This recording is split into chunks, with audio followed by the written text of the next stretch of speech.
Hello दोस्तों, welcome in my YouTube channel study centre.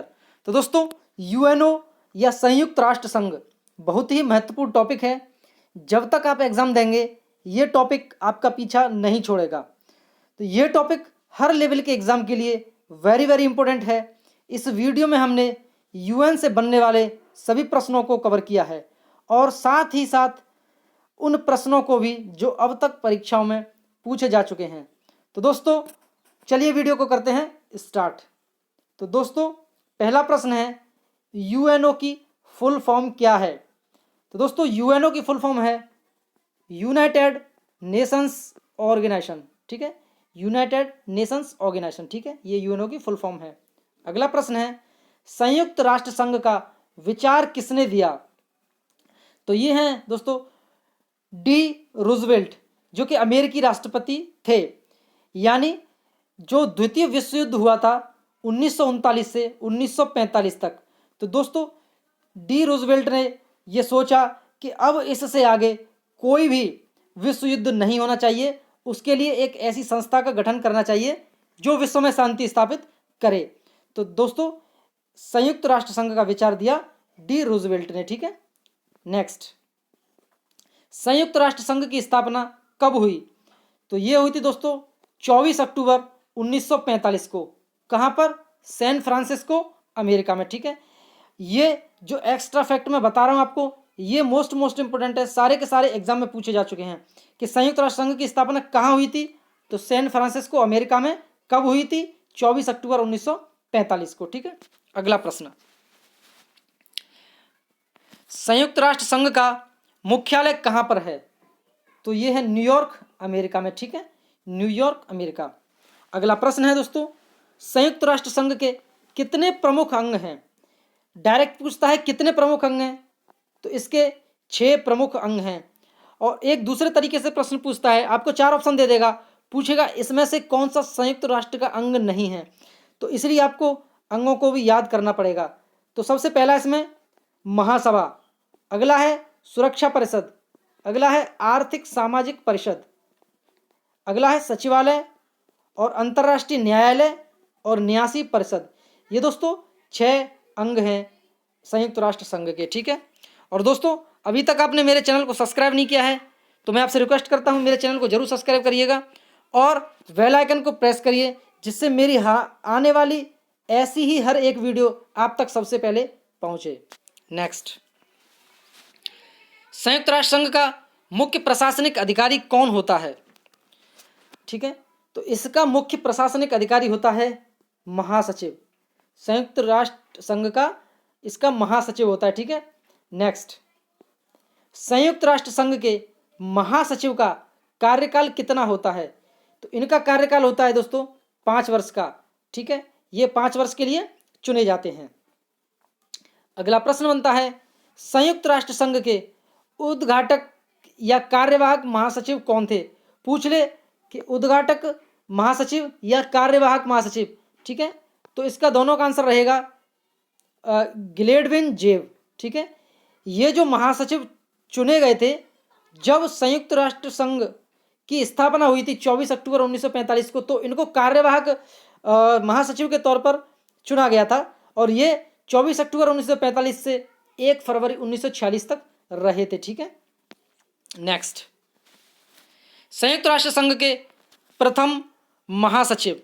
ठीक है, जब कार्यवाहक महासचिव के बाद में इसके जो महासचिव आए थे जो कि पूरे 5 साल के लिए रहे थे, वो थे प्रथम महासचिव। ठीक है, प्रथम महासचिव पूछे तो इसका आंसर रहेगा ट्रिग्वी ली नॉर्वे, जो नॉर्वे के रहने वाले थे। ठीक है, नाम था इनका ट्रिग्वी ली, जो कि नॉर्वे के थे। ठीक है, अगला प्रश्न है, संयुक्त राष्ट्र संघ के वर्तमान सदस्य देश कितने हैं? ठीक है, तो दोस्तों संयुक्त राष्ट्र संघ में वर्तमान में 193 देश सदस्य देश हैं। ठीक है, पूछा जाए कि सबसे लास्ट में कौन सा देश इसमें शामिल हुआ, तो 193वां देश शामिल जो हुआ था वो था दोस्तों दक्षिणी सूडान। ठीक है, दक्षिणी सूडान था जो कि 2011 में इसमें शामिल हुआ।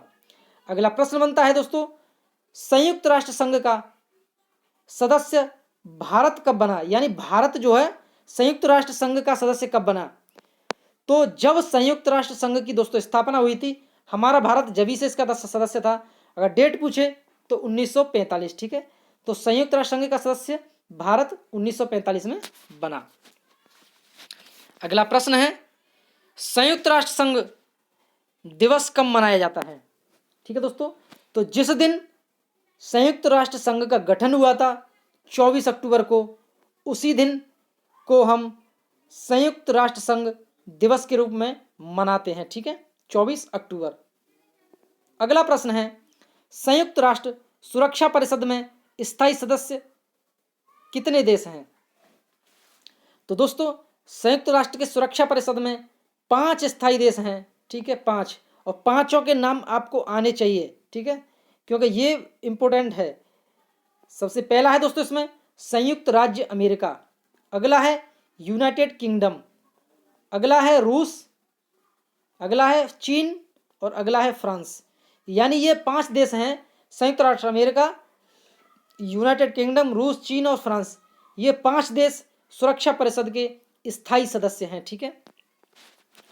अगला प्रश्न दोस्तों बनता है आपका, संयुक्त राष्ट्र सुरक्षा परिषद में अस्थायी सदस्य देश कितने हैं? दोस्तों इसमें 10 जो देश हैं वो अस्थायी के तौर पर रखे जाते हैं, यानी 10 देश इसके अस्थायी सदस्य हैं, जो कि हर 2 वर्ष के लिए चुने जाते हैं, ठीक है। 2 वर्ष के लिए 10 देश चुने जाएंगे जो कि अस्थायी तौर पर रहते हैं, ठीक है। अगला प्रश्न है, संयुक्त राष्ट्र महासभा की प्रथम महिला अध्यक्ष कौन थी? ठीक है, संयुक्त राष्ट्र महासभा की प्रथम महिला जो थी वो श्रीमती विजयलक्ष्मी पंडित थी, जो कि भारत से थी, ठीक है, भारत की थी श्रीमती विजयलक्ष्मी पंडित।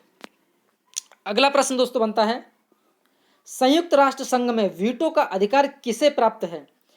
तो सुरक्षा परिषद के स्थायी सदस्य जो हैं, स्थायी सदस्य, उनको संयुक्त राष्ट्र संघ में वीटो का अधिकार प्राप्त है। वीटो क्या है दोस्तों? फैसलों को रोकने का अधिकार।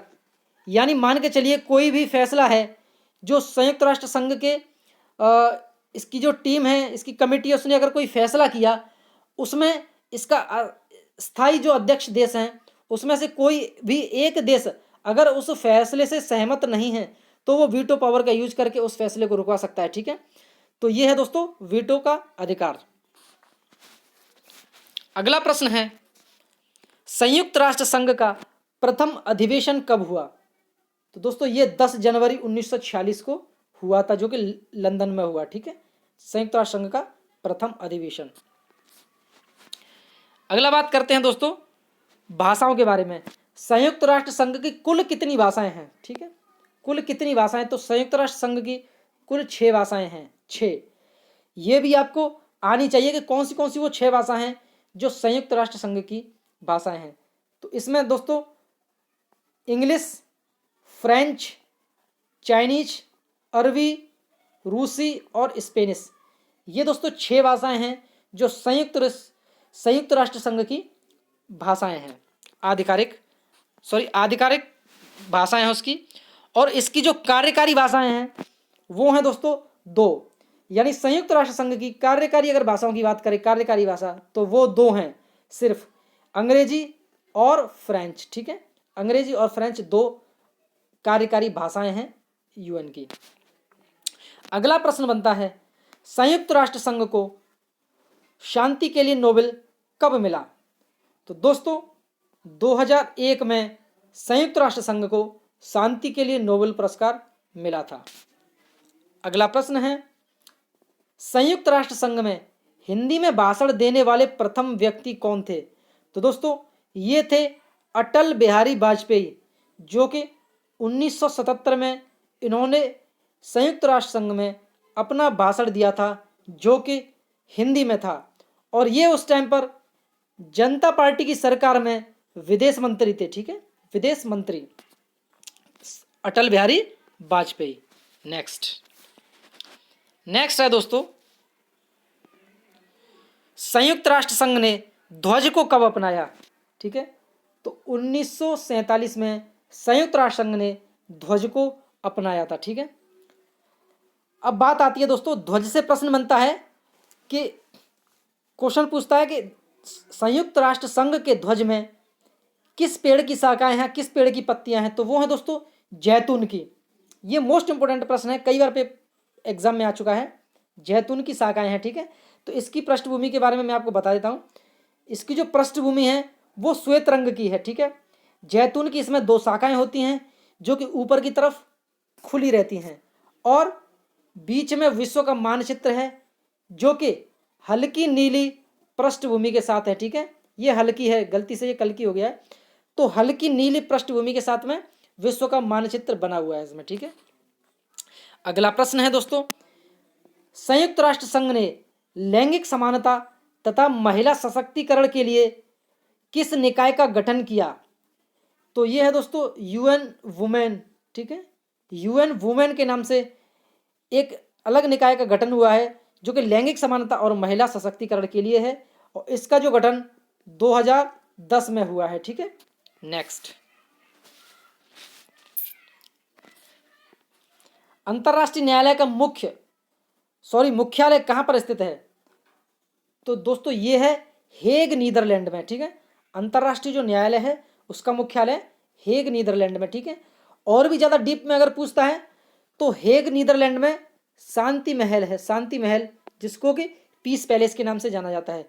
तो पीस पैलेस हेग, नीदरलैंड में है अंतर्राष्ट्रीय न्यायालय का मुख्यालय, ठीक है। अगला प्रश्न है, अंतर्राष्ट्रीय न्यायालय के न्यायाधीश का कार्यकाल कितने वर्ष का होता है? तो दोस्तों इनका जो कार्यकाल है वो 9 वर्ष का होता है, 9 वर्ष का।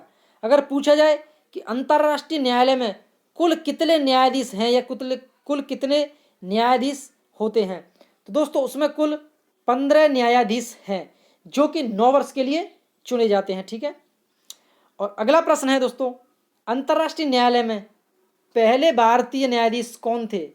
पहले भारतीय न्यायाधीश तो ये थे दोस्तों डॉक्टर नगेंद्र थे जो अंतर्राष्ट्रीय न्यायालय में पहले न्यायाधीश थे। तो दोस्तों अभी तक आप वीडियो की भावनाओं में खोए हुए हैं और आपने हमारे चैनल को सब्सक्राइब नहीं किया है तो मैं आपसे अगेन रिक्वेस्ट करता हूं, मेरे चैनल को जरूर सब्सक्राइब करिए और इस वीडियो को लाइक करिए अगर आपको अच्छा लग रहा हो तो, और बेल आइकन को जरूर प्रेस करना जिससे मेरा जो आने वाला वीडियो है उसका नोटिफिकेशन आपके पास जरूर पहुंचे। नेक्स्ट प्रश्न है दोस्तों, संयुक्त राष्ट्र संघ की लाइब्रेरी किस नाम से जानी जाती है? तो संयुक्त राष्ट्र संघ की जो लाइब्रेरी है वो हैमरसोल्ड लाइब्रेरी के नाम से दोस्तों जानी जाती है, हैमरसोल्ड लाइब्रेरी, ठीक है। अगला प्रश्न है, संयुक्त राष्ट्र संघ की कार्यपालिका किस नाम से जानी जाती है? तो कार्यपालिका जो है सुरक्षा परिषद के नाम से दोस्तों जानी जाती है। अगला प्रश्न है, संयुक्त राष्ट्र संघ के मुख्यालय के लिए किसने जमीन दान दी थी? ठीक है, तो ये दी थी दोस्तों जॉन डी रॉकफेलर ने संयुक्त राष्ट्र संघ के मुख्यालय के लिए जमीन दान में दी थी। ये इंपॉर्टेंट क्वेश्चन है और ये भी पूछा जा चुका है, ठीक है। अगला प्रश्न बनता है दोस्तों कि संयुक्त राष्ट्र संघ के वर्तमान महासचिव कौन हैं और ये कहाँ के रहने वाले हैं? ये प्रश्न कई बार पूछे जा चुके हैं और मैं आपसे कहता हूं कि इसको आप कमेंट में बताएं, इसका आंसर मेरे को कमेंट में बताएं। और अभी तक आपने मेरे चैनल को सब्सक्राइब नहीं किया है तो मेरे चैनल को जरूर सब्सक्राइब करें और ये दोनों क्वेश्चन जो हैं इसके आंसर आप जरूर दीजिएगा कमेंट बॉक्स में। तो दोस्तों कैसी लगी आपको वीडियो? अगर वीडियो अच्छी लगी तो वीडियो को लाइक करें और मेरे चैनल को जरूर सब्सक्राइब करिएगा। धन्यवाद।